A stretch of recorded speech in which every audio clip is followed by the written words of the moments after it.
Lars Vogt, back with us at Heinz Hall, the Pittsburgh Symphony and Manfred Honeck. Welcome back. Thank you. It's a real treat to have you for Beethoven's first piano concerto. And this you did 3 or 4 seasons ago at Heinz Hall. This time it will be even more exciting, I bet. Is it that close? God, I do remember playing it here. I didn't realize it was only 3, 4 seasons ago. I think 2011, okay. 2010, they're about. But we've learned so much in the meantime, it'll be all different. Good. And I know Maestro Honeck loves working with you. You were just together in Prague not long ago. Yes, yeah, we've worked a few times already with the Czech Philharmonic, and this time we've done a beautiful Mozart concerto. Oh, always with Manfred. It's really special. I always particularly look forward to working with him. And you have become a favorite artist of the Pittsburgh Symphony as well. I hope you have some friends here. Yes, well, there's a lot of familiar faces in the orchestra, and there's such a warmth, and they were so welcoming, and God, they play better and better every time I come here, and this classical repertoire is so difficult to find the sound, to find this warmth, and to also find the dynamic and the phrasing and everything. And it seems like there's such a wonderful culture of this here now. It's really special. Beethoven's first wasn't really his first. It was his second, yes. So he had a bit of experience already in piano concerto. But it's still a really early concerto, influenced a lot by the spirit of Haydn, I would think. But at the same time, it's already Beethoven saying, here I am, I'm going to take over the world. And the piano was his instrument, so this was for himself to play. Yeah, I guess so. And it's got a lot of possibilities for the pianist to show what he can do. Yeah. So where in it do you hear Beethoven emerging?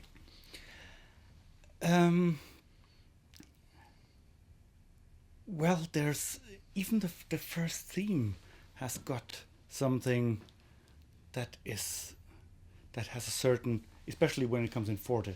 Here I am. That's me. And then there are all these bits where he puts the accents out, these sforzatos that are so characteristic for Beethoven later.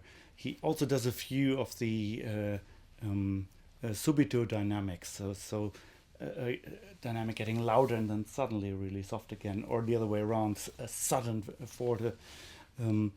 These things that are quite drastic in the dynamic in his language.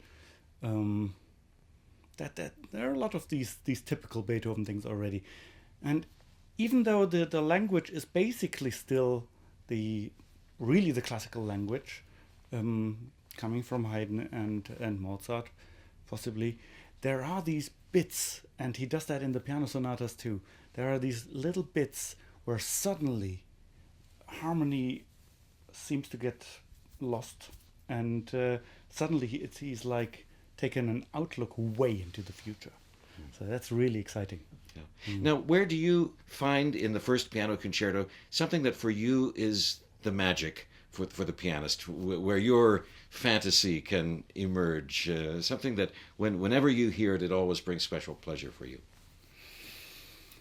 Well, it needs, in the outer movements, it needs a lot of sparkle. It needs a lot of pure joy of playing, of swinging, of fun. Then there's a mad cadenza, and I'm playing he wrote 3 cadenzas, and I'm playing the longest one.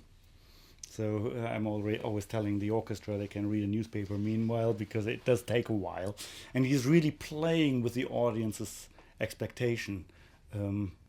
There are several places where there are trills, and everybody's thinking, the cadenza's coming to an end, but it doesn't, and then it does end in a very unexpected way. Finally, at some point. And then, of course, the second movement, the lyricism, the poetry.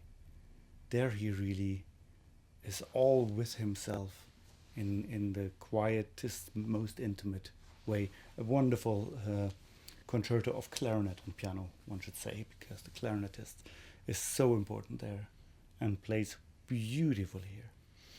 Can't wait to hear it.